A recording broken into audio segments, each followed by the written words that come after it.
안녕하세요. 오늘은 히틀러의 프랑스 파리 폭파 계획이라는 한 역사에 대한 지식을 공유해 보겠습니다.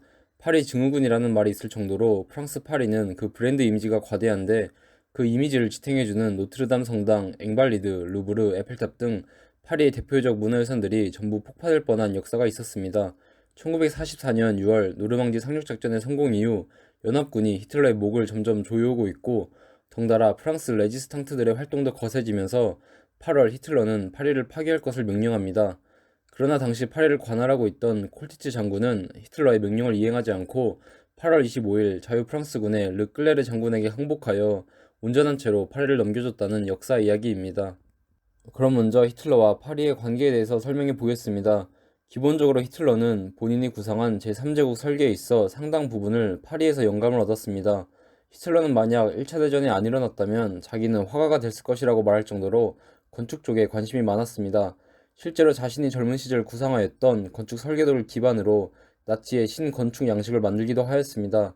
그의 건축계 조력자였던 슈페어는 전후 인터뷰에서 만약 그에게 친구가 있었다면 아마 자기였을 것이라고 말할 정도로 히틀러는 건축가와 긴밀한 관계를 맺어왔습니다.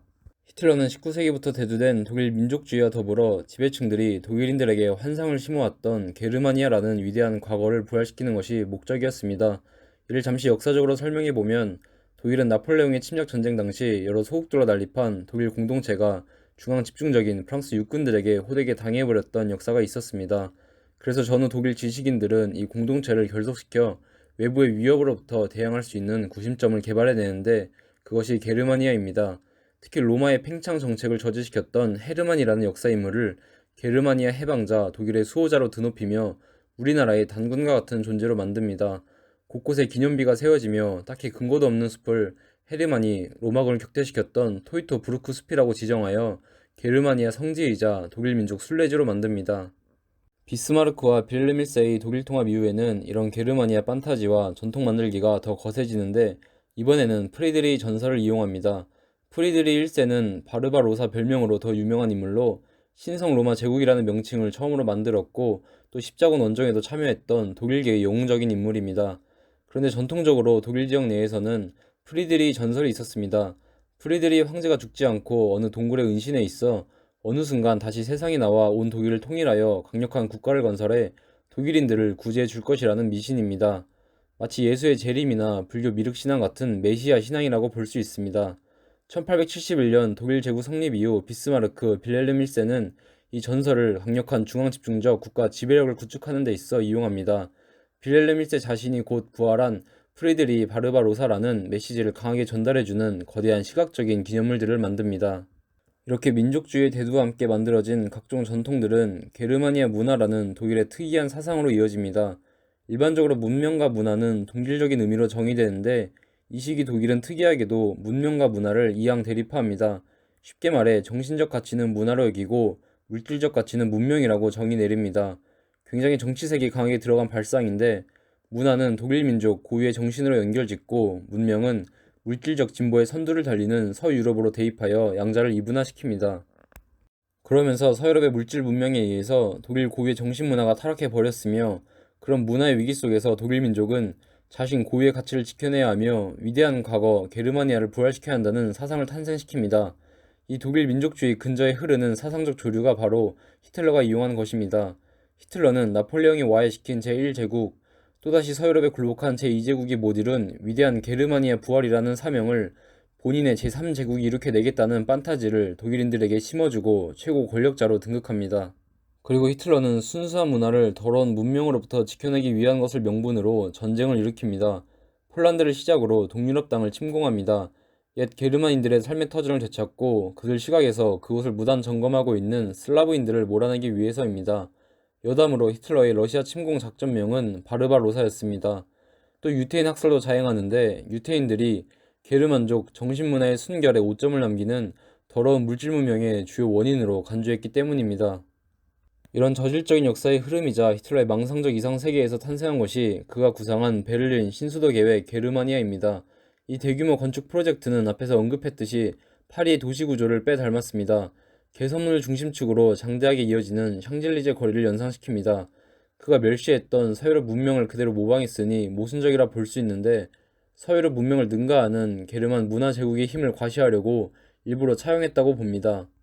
그 대신 이제껏 본 적 없는 엄청난 규모의 건축적 특징을 보여줍니다. 또 한편으로는 게르만인들이 로마 제국처럼 웅장한 건축물들을 유산으로 남겨놓지 않았으니 현실적으로 참고할 만한 것은 그리스 로마 문명의 뿌리를 둔 서유럽 건축 유산밖에는 없었습니다. 그래서 슈페어는 자칭 나치 신양식은 이집트 메소포타미아 고대 문명과 게르만 고유의 장식미를 첨가해 나치 신양식을 만들었다고는 하는데 보는 바 같이 유럽 주류의 로마 건축 양식 기본 틀에서 벗어나지 못합니다. 어쨌거나 히틀러는 1944년 8월 파리 파괴 명령을 내리기 전까지는 오히려 파리를 보호하였고 적극적으로 나치 정권의 정치 선전의 장으로 이용합니다. 1940년 파리 방문 시 건축가, 조각가, 예술가들을 대동하기도 합니다. 이것은 파리시의 예술, 문화 유산들을 존중해 주겠다는 의미이자 향후 지어질 신수도 게르마니아 도시구조에 파리를 참고하고자 이들을 동행시킨 것입니다. 또한 히틀러는 타지에 있던 나폴레옹 황태자 프랑스와 조제프를 앵발리드에 있는 나폴레옹 관 옆에 안치시켜 줍니다. 이것은 프랑스 역사를 존중해 주겠다는 의도이자 은연중에 나폴레옹에 이은 새로운 유럽의 패자로 등극했다는 것을 과시하려는 목적이었습니다. 이와 더불어 히틀러는 비시 정권이라는 프랑스 괴뢰 정부를 통해 게르만의 문화적 가치를 프랑스에 주입시킵니다. 당시 비시 정권이 선전한 노동, 가족, 애국 슬로건은 나치가 지향한 전형적인 국가 사회주의 특징이라고 볼 수 있습니다. 실제로 자유주의, 개인주의 정신을 내포하는 혁명가 동상이 전부 파리시에서 철거되기도 합니다. 결국 히틀러와 파리시의 관계는 정리해보면 향후 완성될 게르마니아의 비교 상대로서 파리시를 보호했다고 볼 수 있습니다. 아마도 히틀러는 유럽 전역을 통일한 나치 정권의 신수도 게르마니아를 문화가 문명의 우위에 있다는 것을 보여주는 영원한 정치 선전물로 자리매김시키고 프랑스 파리는 게르마니아 밑에 영원한 그림자로 자리매김시키려고 파리를 보호했던 것으로 보입니다. 하지만 역사는 그의 뜻대로 흘러가지 않았고 1944년 히틀러 주가가 곤두박질 치기 시작합니다. 더 이상 파리를 지킬 수 없다고 느낀 그는 관할 사령관 콜티츠 장군에게 명령을 내립니다. 무슨 일이 있어도 파리를 적의 수중에게 빼앗기지 말아라. 여의치 않으면 전부 폐허로 만들어버려라. 그의 이상세계가 하나씩 무너져가면서 히틀러의 파리에 대한 애착은 증오로 바뀝니다. 소유할 수 없을 바에는 그냥 없애버리려는 히틀러의 극단적인 성향을 단적으로 보여주는 사례입니다. 무엇보다도 연합군이 기세등등하게 개서문을 통해 파리시에 입성하는 모습은 연합군의 사기 증진 및 독일군의 사기 저하로 이어질 수 있기 때문에 이것을 조금이라도 완화시키고자 철저한 파괴를 명령합니다. 특히 문화예술 정치 중심지로서 유럽 문명의 핵심 구심점으로 존재해왔던 파리의 상징성을 고려하면 파리 상실 및 재탈환이 주는 임팩트는 그만큼 더 크다고 볼 수 있습니다. 하지만 그의 명령은 이행되지 않습니다. 콜티츠 장군은 온전한 채로 연합군에게 양도합니다.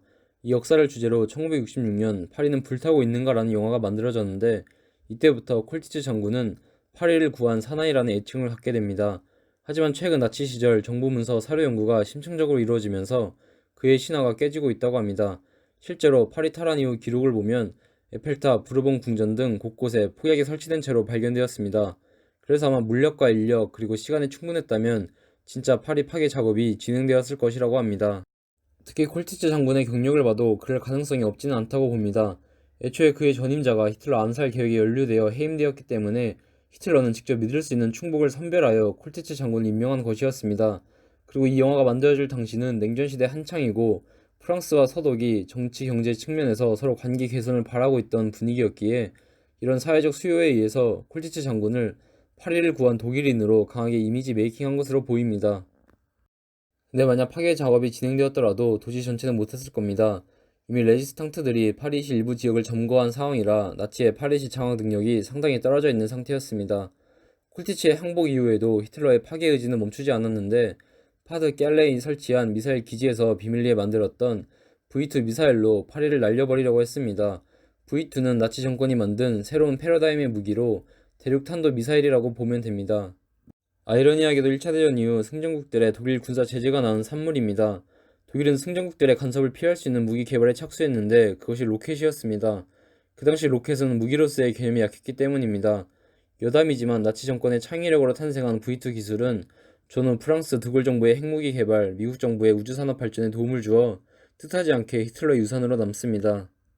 어쨌거나 바드 깰레에 있던 한스 슈파이들 참모장은 히틀러의 명령을 시행하지 않는데 그의 말대로 터무니없었기 때문입니다. 그리고 무엇보다 직면해오는 연합군을 상대하는 것이 급선무였습니다. 그래도 히틀러는 파괴 의지를 밀어붙이는데 결국 8월 26일 공군기 120대로 파리를 폭격합니다. 또 벨기에에 있던 V2 미사일을 통해 V2 공격을 실현시킵니다. 근데 이때 미사일들이 파리까지는 못 가고 파리 근교에 떨어졌는데 대략 60채의 민가들을 파괴합니다. 이때를 끝으로 히틀러의 파리 파괴 계획은 좌절되며 점점 조여오는 연합군의 공격에 집중하게 됩니다. 히틀러의 망상 속에서 천당과 지옥을 왔다 갔다 했던 파리시의 운명에 대한 역사 이야기였습니다. 다음에도 새로운 지식의 공유를 위해 더 좋은 콘텐츠로 찾아뵙겠습니다.